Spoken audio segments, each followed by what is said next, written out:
This is the Sports Gambling Podcast live on VSiN, the Sports Betting Network. Here are your hosts, Sean Green and Ryan Kramer. I can't believe we're letting these guys on my network.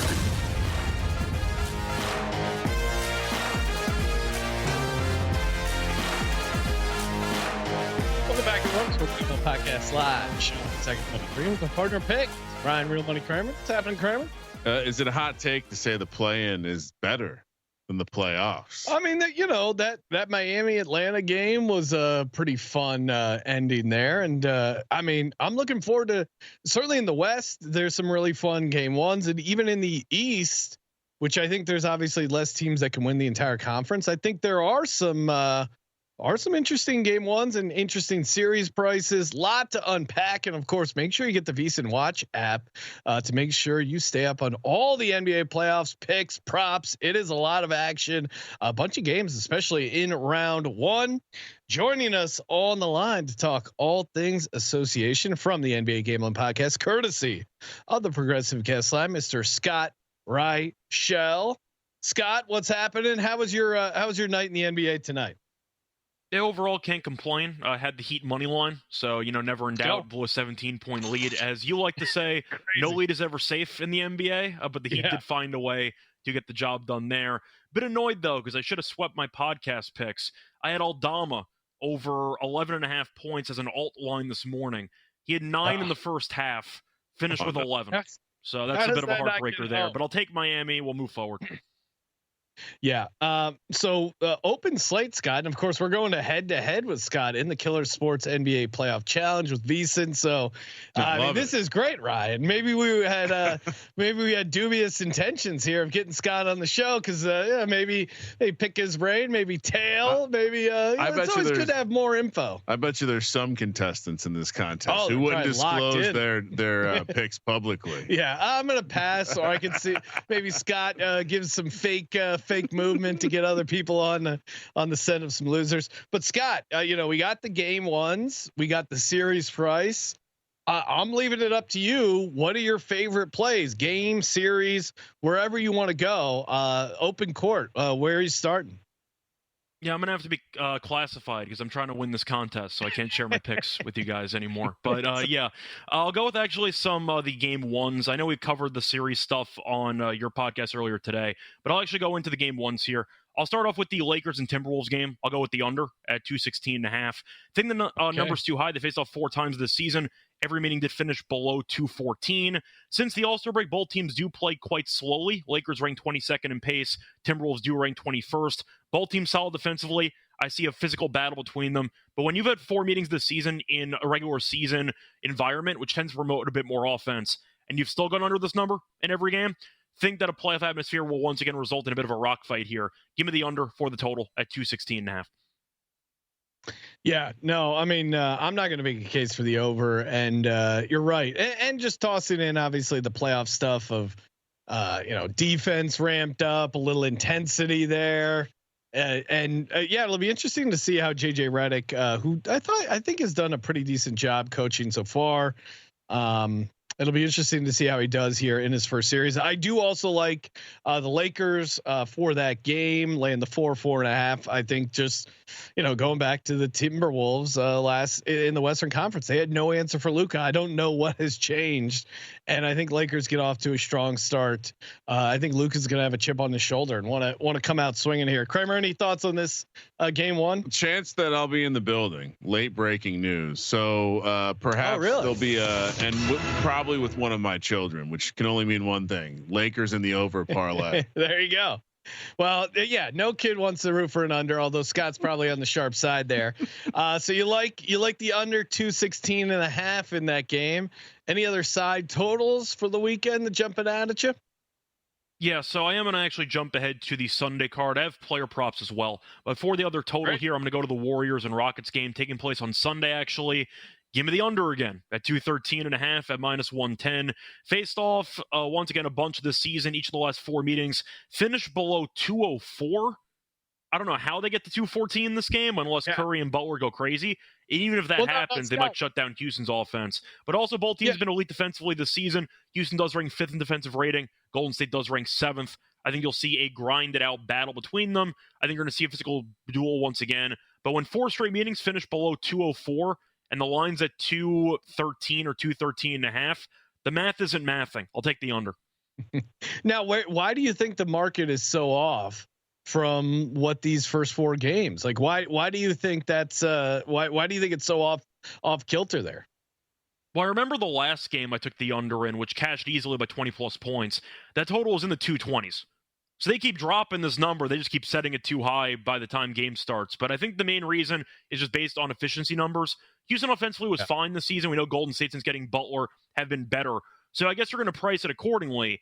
It doesn't really account for the slow pace the game's usually played out with these teams, the physicality. I just feel like the odds makers, once again, are trying not to maybe overcorrect to the under, but I think they didn't do a good enough job of actually setting it low enough. So I'll go with the under in this game. Kramer, anything you're doing? I think Golden State gets out to gets that first victory. You know, a well rested Golden State team with Steve Kerr got them fired up. Nice little. I mean, certainly a way more playoff experience from the players on the court. Although Doku was obviously a pretty good head coach, but I think they snagged that first game.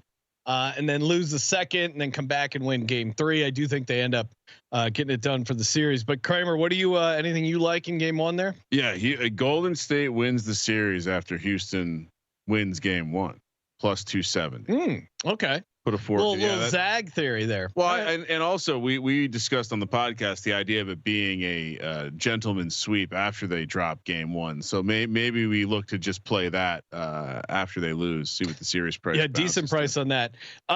Scott, Bucks Pacers, a lot of interesting storylines there, including the possible return of Dame. It sounds like he's going to return. When and what condition he'll be in, that's kind of TBD. He is out for game 1.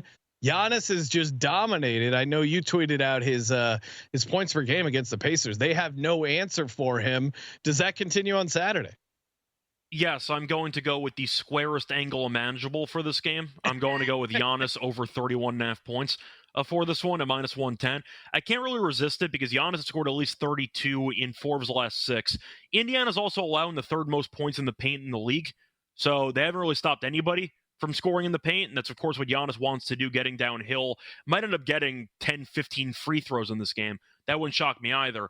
How many does he make out of those? I don't know, but getting to the line's part of the battle, so I'll take it. And he's also been good historically. He has scored at least 34 points in 8 of his last 13 against Indiana. So I like the matchup in general. Indiana defensively is not really good at protecting the paint, and Giannis will have to take a bunch of shots with Dame being out for this game. Give me Giannis to once again dominate. I think that Milwaukee, in my opinion, covers the spread. I see a close game here. I think they're actually live to win it. But if they're going to keep this game close, there's only one path, and that's Giannis having a monster game. Give me Giannis over 31.5 points. He's a comical minus 850 to lead the series in points. Yeah, I mean, how do you go against the Greek Freak? And I'm with you. I think you talked me into Bucks for the series. I was hemming and hawing back and forth on that, but I think they are live game 1. If you know anything about the doctor himself, Doc Rivers, they start out series okay. It's finishing that ends up being the trouble. So +6 and the money line, I think, are live. Yeah, but you can the same combo game 1 in series for the Bucks is +380. Ooh, so. That is nice and juicy. Scott, any other props you like for the weekend slate? Yeah, so I have 2 more. One in the Knicks game and one in the Rockets game. I am going to go to the Rockets game first. I'm going to go with Fred VanVleet under 17.5 points and rebounds at minus 108. He's had less than 16 points and rebounds in 6 straight games. And ever since he ended up helping the Raptors beat the Warriors in the NBA Finals a couple years ago, the Warriors said, we're never letting this guy beat us again, because he's had less than 18 points and rebounds in 7 straight games against Golden State. He's been awful basically since that NBA Finals appearance there with Toronto against this team. So I do think fading VanVleet makes some sense. They pivot to other guys. We know Jalen Green likes to shoot a lot. For rebounding, they've been using Adams also a bit more, but Şengün and Adams should have a decent rebounding duo there. Jabari Smith's healthy again. He can grab rebounds too. Point is, though, VanVleet has really not done much against this team for a while. 7 straight unders, and you're looking at, once again, 17.5 at minus 108. I like the number. I think you're looking at other guys being main focal points, whether it involves Amin Thompson, whether it involves Jalen Green, Şengün, a lot of guys there. Give me the VanVleet fade here, under 17.5 points and rebounds at minus 108.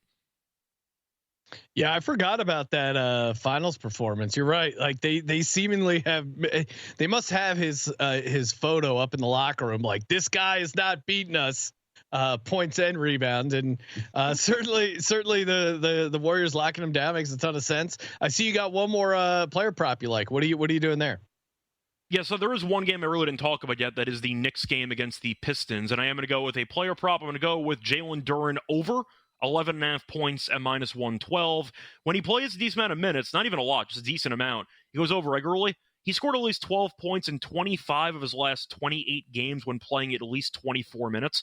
Once again, 25 and 3 to the over 11.5 points when playing 24 plus minutes. They're going to need him because he's a very good rebounder. We know Isaiah Stewart's always in danger of getting ejected in any game he plays in, but I do like the matchup for Duren in general. I think he's going to have to contribute here. We know Cat's rim protection can be problematic. They might once again force him to switch out on the perimeter to pick and roll. We'll see what happens, but I think you're looking at Duren having a solid matchup here. He has gone over 11.5 points in 2 of the last 3 games against the Knicks, but once again, assuming he plays at least 25 minutes, which I think he has to do in this game, 12 points minimum in 25 of the last 28 games when playing that much.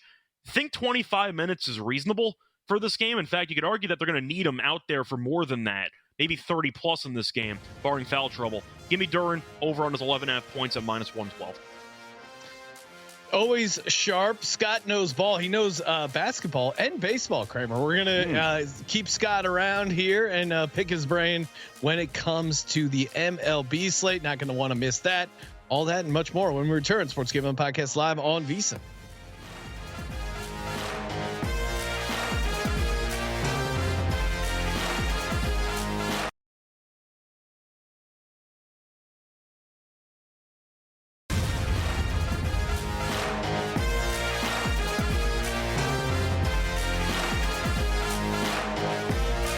Welcome back, everyone. Sports Gambling Podcast live. Sean, Green, Ryan, Real Money Kramer. What's happening, Kramer? Happy Friday, Sean.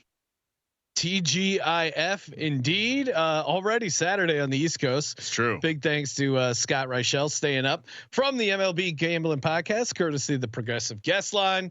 Scott, we got some plays for Saturday you sent over, but we have to start.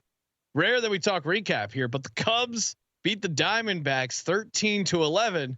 I mean, that sounds like a UFL score. What happened in that game? It was insane. Yeah, people always talk about the wind mattering in Wrigley. That was a good reason for that because you ended up having an absolute explosion. I feel bad for underbettors, though. You went from having 3 runs in the bottom of the 7th to 24 runs, and the game did not go to extras. It's pretty tough to do, but you had 2 grand slams in about 20 minutes, a 3-run homer. Then the Cubs went back-to-back, and next thing you know, the Cubs blew a massive lead, then came back and won. So absolute circus, but if you live bet the game, you had a hell of a ride. It's an NBA like live betting experience in the MLB. No, and I saw some screenshots of people who had some same game parlays where it's like, oh, I got a couple bucks in my pocket. I'll just take every over in this day baseball game.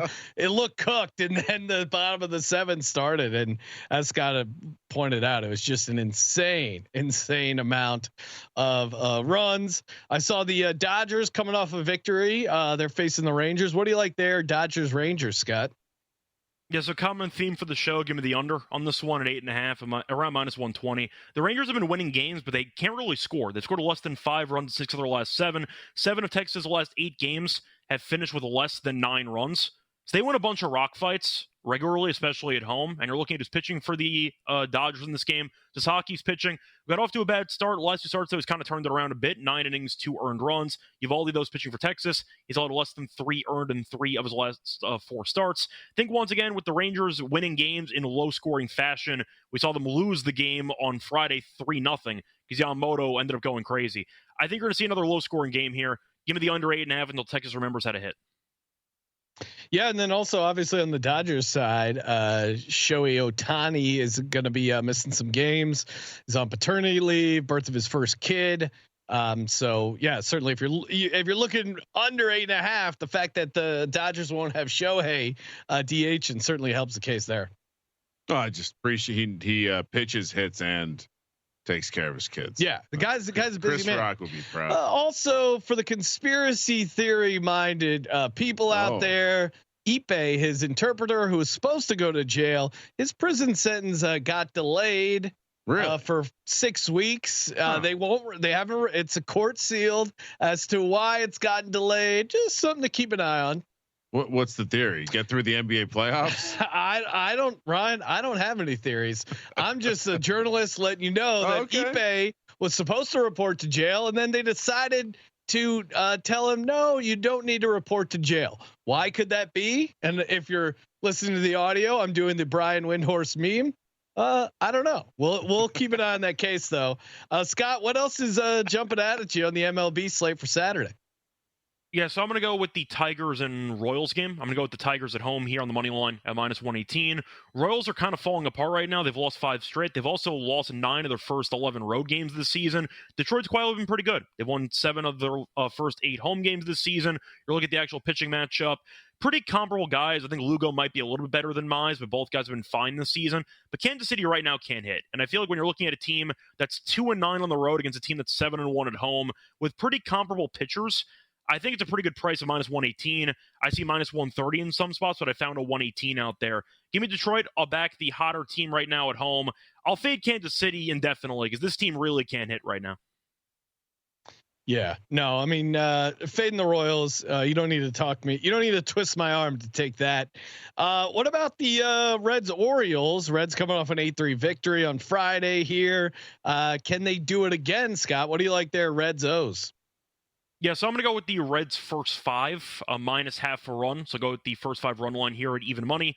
Hunter Green's pitching for Cincinnati, who's been arguably the best pitcher in the league so far this season.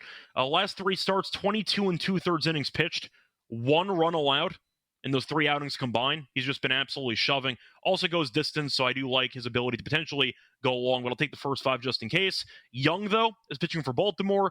You might be wondering who that's supposed to be. Good question. He hasn't pitched in the majors yet, so we'll see how he does in his debut. Going up against Hunter Green in your first ever outing, when you're once again getting even money, fading a brand new pitcher with one of the best pitchers in the league right now based on current form. And as you said, the Reds blew the Orioles out in the first game. Baltimore's been underwhelming so far this season. Both teams pretty similar based on record, and you have a much better pitcher. So you can be Cincinnati on the run line the first 5 at even money. I'm just sorry. I was distracted. I'm gonna have to tail that. That was a very strong handicap. No, that's the only kind of handicaps Scott has. Scott, the Oakland A's the Sacramento A's. Gee, Sean. I do that every podcast, by the way. I keep saying Oakland in every show, so it's fine. Yeah, please edit this out for the replay. I'm sure. The Sacramento A's. That just sounds so odd. They're 9-11, but they're only a couple games out of first. They're an interesting team. Of course, that weird stadiums lead to a lot of overs, but even at 9-11, probably better than some people may have thought. They started. They just lost to the Brewers. They're on the road against the Brewers again coming up here. What do you like, A's Brewers? Yeah, I agree with what you said, though. They are an interesting team. The problem is I'm still not sure if they're actually good or not. It remains to be seen. Yeah. But I'll go with Milwaukee in this one. I think Milwaukee's better, simply put. They're also good at home. They are 8-3 at home this season. The A's, though, have been decent on the road, but we saw them end up losing the game on Friday. I almost had a comeback there in the 9th, but fell short. But as I said before, Milwaukee's good at home. You have Patrick pitching for Milwaukee, who's been good. Last 3 starts, 14 1/3 innings, 1 run allowed. Not much length, but I think that he's been better than Severino. Severino's been okay. He gets no run support, though. The A's are 0-4 in his starts this season, but Milwaukee's been kind of finding their groove at home recently. The A's have been fine, but they also faced off against the White Sox over the last few days, which definitely padded their record because the White Sox are arguably the worst team in the league again for the 2nd straight year. But now they're against a pretty good team here. Milwaukee's been good at home. I think Patrick is right now in better form than Severino. You could argue that they're comparable, but I like Milwaukee a bit more based on the actual spot and based on the consistency with the offense. In Milwaukee in this game at a pretty cheap price. I think -122 is pretty cheap once again for a team that's 8-3 at home with the better overall roster. I'll take Milwaukee in the spot. Yeah, no, I like that cap as well. That might make my best bet segment coming up there at the end of the show, but good cap as always. This game that you have on your sheet here, Scott, is pretty interesting. Just from the dynamics of the Yankees are at the Rays. Of course, if you don't know, the Rays normal stadium, the roof blew off. They're kind of deciding whether or not they want to pay to put the roof back on, or maybe blow it up and build a new stadium. They're currently playing in the George Steinbrenner Field, which is basically where the Yankees do their spring training, and the Yankees are playing them in George Steinbrenner Field. Did I get everything right, replica Scott? of Yankee Stadium. Yeah, a replica of Yankee Stadium that only has 11,000 seats. What do you make of this game, and what do you make of this situation? Yeah, when you said that there was only 11,000 seats, to be fair, most fans or most people were not going to Tropicana anyway to watch the Rays play. Yeah. So I guess it doesn't matter how many seats you have if nobody's going to the games anyway. But I do think it's a nice overall stadium. They've had more interesting games, I'll put it that way. But I do think for this game, I'm actually going to fade the Yankees to some degree. I'm going to go with the Yankees team total under of 4.5 here. A bit juicy, though. It's at -138. Still like it, though. The Yankees have, objectively speaking, been not that great offensively. They had a lot of home runs. Problem is nobody's on base for a lot of these home runs, but the Yankees have scored less than 5 runs in 10 of their last 12. Really not doing much. They won the first game 1-0 on Friday. You're looking at the wind also blowing in heavily at around 11 miles per hour. That matters now because they're outdoors for the stadium compared to the Trop. But you are looking at his pitching for Tampa. You have Baz pitching, who's been really good. 19 innings pitched, 3 earned runs. He's been phenomenal. And once again, the Yankees are so home run dependent. They kind of have a hard time manufacturing runs when the ball does not leave the ballpark. And with the wind blowing in, I can see home runs being a little bit, I'd say, more scarce than usual. I think Tampa hangs in there. I think they got a shot to win the game. Of course, the better pitcher. Not a Carrasco fan at all. Don't like Tampa's offense, though. So that's kind of why I'm skipping in the side. But I'll go with the team total under. Once again, under 5 runs in 10 of the last 12. I can take the under 4.5 with a good pitcher on the mound for Tampa. Give me the Yankees team total under in this game. It's also unseasonably dry. Humidity levels are low in Tampa right now, which of course we all know that means the ball will not carry as much. Shout out to Kramer. You know, Kramer's getting old when he constantly brings up humidity, even in the handicapping. And I do remember our buddy CJ brought that up in the Field of Dreams game. He said the humidity from the corn husks in the cornfields were going to lead to the over. So that's what I knew. CJ. You know I'm a degenerate. Appreciate the time, Scott. Appreciate you staying up late on the East Coast. Make sure you follow Scott on X at Reichel Radio and check out all his podcasts. Does a bunch of heavy lifting over on the Sports Gambling Podcast Network. Scott, good luck with the picks, of course, except in the contest where we're facing off against you. Coming up, our NFL Draft long shots. You're going to want to tune in. Sports Gambling Podcast live on VSiN. This is the Sports Gambling Podcast live on VSiN, the Sports Betting Network.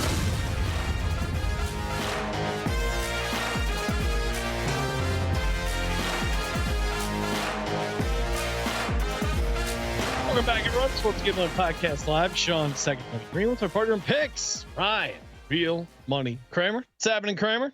We very, very excellent long shots about to come out of our mouths. We're moving. The markets will be moved shortly. Yes. Yeah. I mean, I already gave out GT to the Broncos at 32-1. It's down 16-1 in some places. So don't want to re-give that out for the long shots, but obviously make sure you get the VSiN watch app for that live VSiN draft show. Great watch along. You don't need to actually watch the NFL draft. We're giving you a bunch of picks.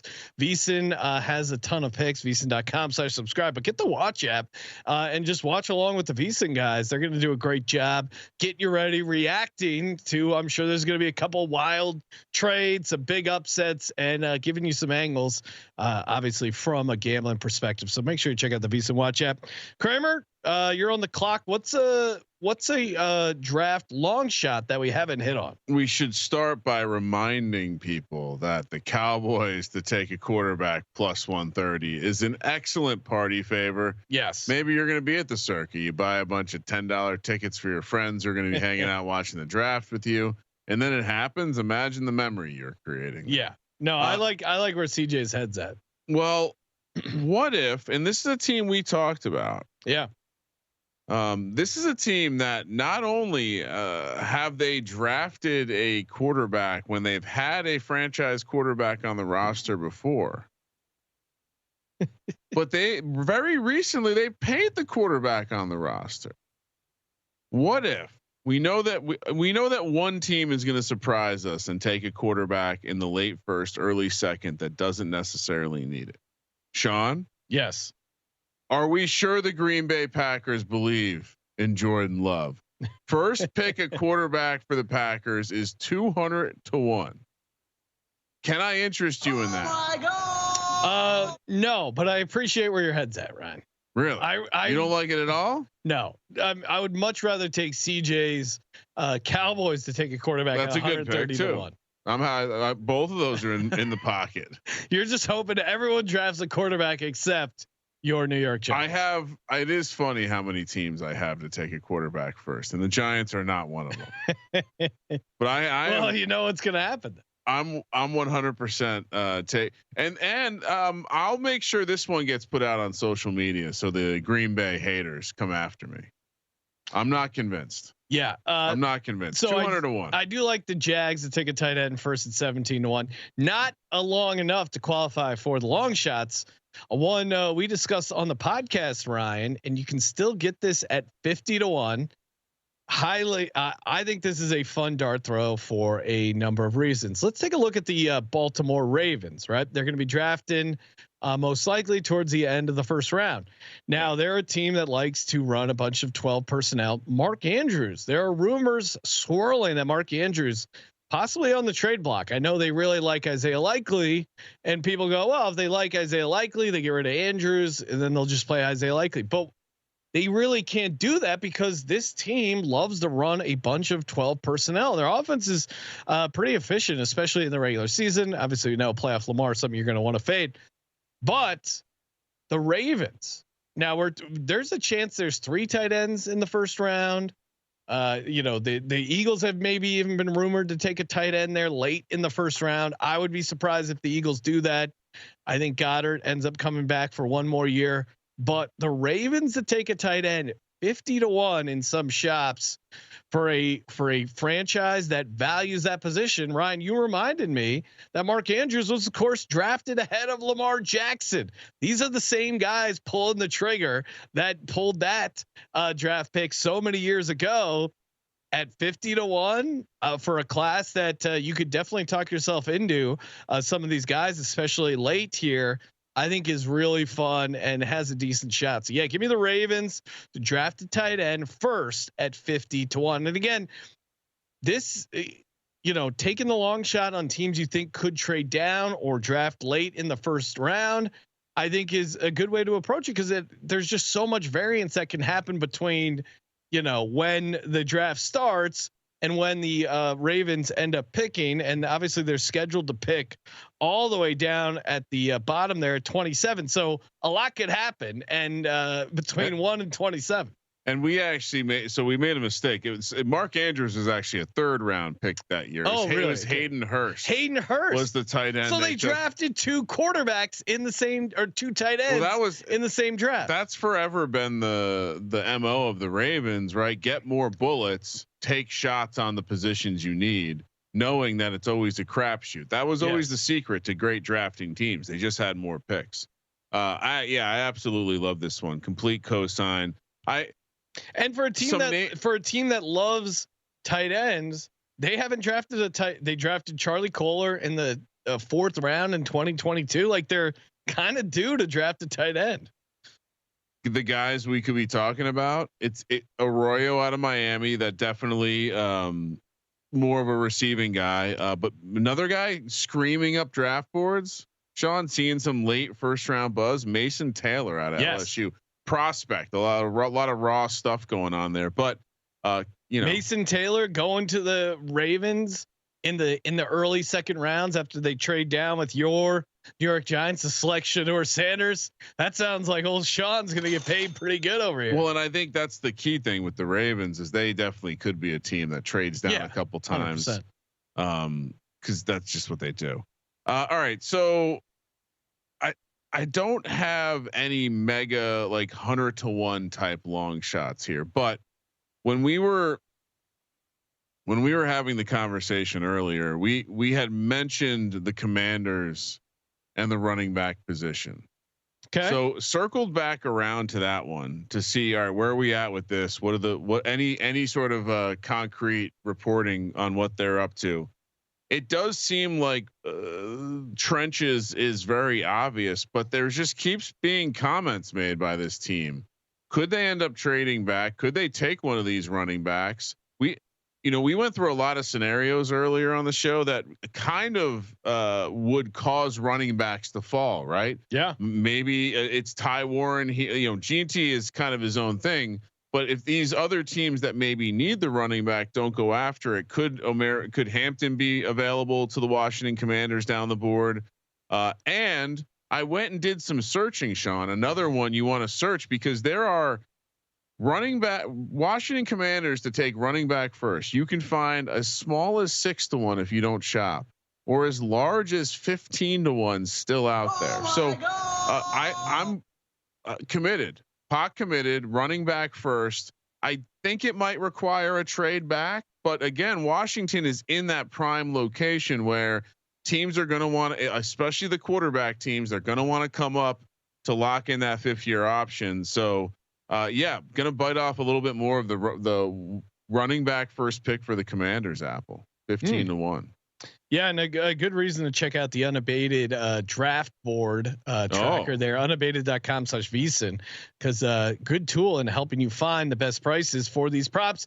And as we've been highlighting all show, like with your Green Bay O-line, Ryan, it was 3-1 at one of the big regulated books, and then right across the street, $9.50 right across the street for eggs, just the much cheaper price of eggs. It is crazy.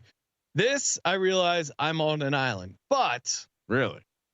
Let's take a look at the old San Francisco 49ers. Oh yes. Who, Kramer, what if you had to guess, what did the 49ers do with their first pick? I would, conventional wisdom would say defense or offensive line.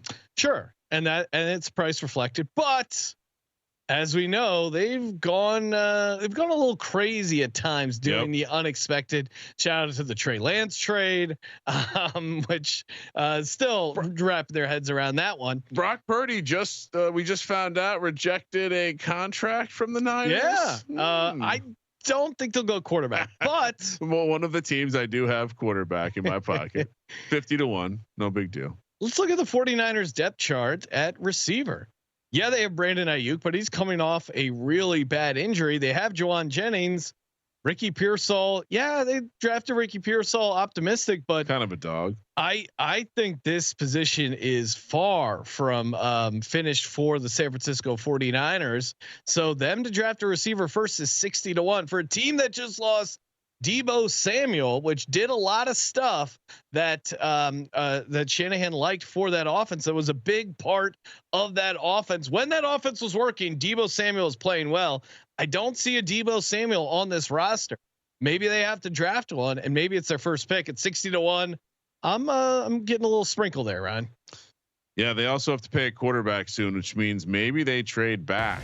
Yeah, and pick up more picks. I like that. I got tight end, receiver, and quarterback in my pocket for they're a complete wild card team, and that's what we keep leaning into. Find the wild card spots and get a sprinkle on some of those, and lean into the confusion, the variance of the NFL draft. When we return, close things out with our best bets.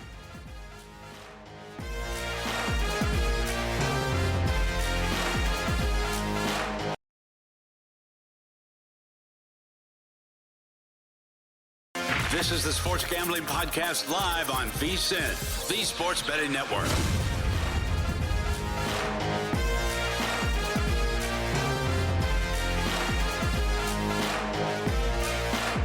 Welcome back, everyone. Sports Gambling Podcast live. Sean second with me with my partner picks, Ryan Kramer. What's happening, Kramer? Happy Saturday, Sean. Happy Saturday indeed. Still technically Friday where we're recording, but appreciate you're looking ahead here. I was time traveling with the audience. Maybe you're watching the replay. Yeah, maybe you're in the East Coast or even the Central Time Zone. But final segment for us and the best bets are brought to you by G Bank, the official bank of VSiN. G Bank is up in the ante. Up to $750 bonus for the new G Bank Visa Signature Card customers. New customers who spend $1,000 on eligible purchases within 90 days from account opening receive a $250 bonus. In addition, if you spend $50K on gaming and sports app loads within the 30 days, you'll receive another $500 bonus. We're talking about potentially $750 in bonuses. Apply now at vsin.com/gbank. That's vsin.com/gbank. Subject to credit approval. Terms and conditions apply. Kramer, I think we both have a bunch of best bets because we got our draft stuff. I got some NBA. I got some UFL. I got a shopping list over here. Do you want to go first? Yeah, let's start with the UFL. Cool. Because it's right in front of our face. Arlington, wrong team favored. You can still find a +1.5 out there, Sean. I'm also taking Birmingham laying the big number, 7.5 with the under 36.5. Again, the under is an absolute smash play. I am condoning a parlay there as well. Let's head over to the draft. Honestly, some of my biggest bets on the draft are with this Colts offensive line +320, defensive line +850. 7 of 11 years. This one feels most like we're stealing because someone convinced us that they're going to draft a tight end first. It's still the craziest one of the craziest narratives of the offseason. That's not everyone can draft Tyler Warren. They're two quarterbacks are Anthony Richardson and Daniel Jones. Yeah. They're not a Tyler Warren away from being any good. I would say maybe someone who can block. The Kansas City offensive line pick has been in the bag for a while. I'd still bet it at -115. I have a much better price, +130. Baltimore offensive line +320. Again, Sean highlighted the long shot angle. I love the tight end play as well at that long price, but I think the likelihood of them ending up with a guard here for +320 is excellent. Same logic with Green Bay, but we get +950 on it. Again, shop that one around. Wide receiver, first one drafted, Golden. This position, this is big enough position to break me, I think, on draft day. If he is not the first wide receiver, it might be a tough hill to climb. And then if you think I'm joking, I absolutely have a Green Bay to replace Jordan Love with a new quarterback first in the draft, 200-1. And then lastly, the running back one. Again, Sean, the prices are popping back up where you can get 15-1 on Washington first position drafted a running back. That's what we're going to do there. And then you want to talk NBA? Sure. What do you got for the because I'm not scared. The contest picks. If anyone's watching, you want an edge on old Ryan Real Money Kramer in the National Basketball Association. Give me the Bucks plus the points. Give me the Lakers minus the points. And like our man Scott said, give me the Rockets Warriors under. Ooh. Okay. Still in Scotty Reichel's play. Just following greatness. There you go. Well, Ryan, speaking of greatness, a friendly reminder to the audience, I did place first in all mock draft scoring in what year was it? 2023. So only 2 years out from the Huddle Report, which grades all the mock drafts on the internet.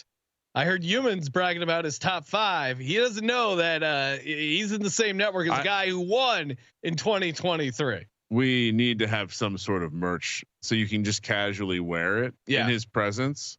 So he notices it first. Okay. I like that. You know Good what flex. I mean? Maybe a members only jacket, something obnoxious. Shout out to Humans. Love those guys. All right. For me, draft, Jags to take a tight end first at 17-1. Ravens to take a tight end first at 50-1. 49ers to take a receiver first at 60-1. Those are kind of the long shots. Again, don't full unit on all those, but Green Bay O-line at 950. Love Kramer's handicap. I'm not too proud to tail.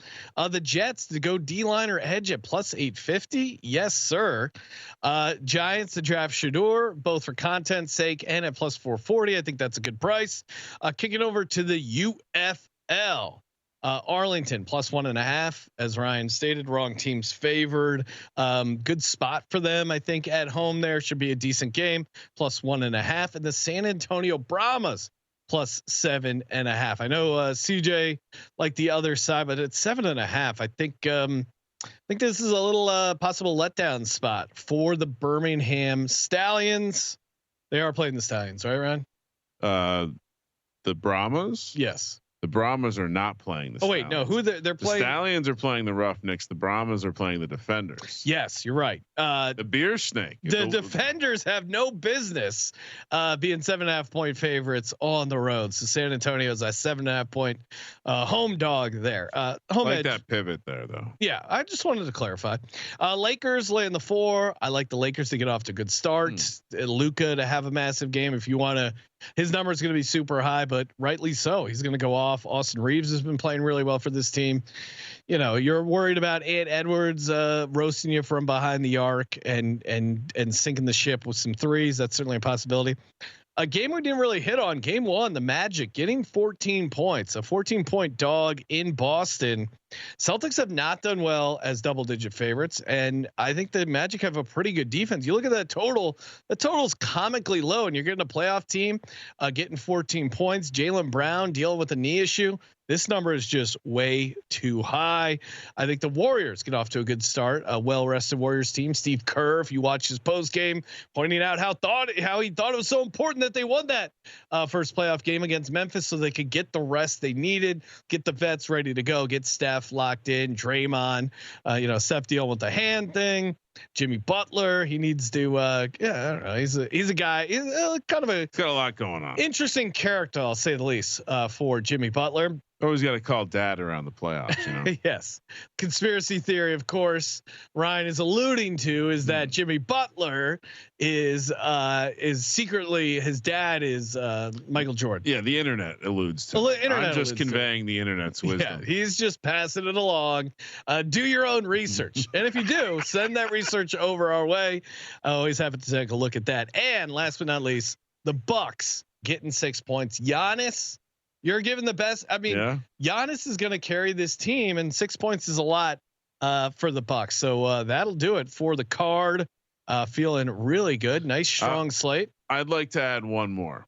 Sure. What else you got? I realized I don't know if I've actually spoken this one on VSiN at all, but under 2.5 wide receivers drafted in the first round. Oh, you're getting nice plus money too. It's still, you can still find a plus 195. So I'm still believing. I don't think teams are trading up for receivers this year. So we'll see Golden and McMillan go in the first round. That's it. Yeah, I mean, how does this? Who would be the third receiver that the odds are suggesting? The Missouri kid Burden, Ibuka out of Ohio State. Luther Burden.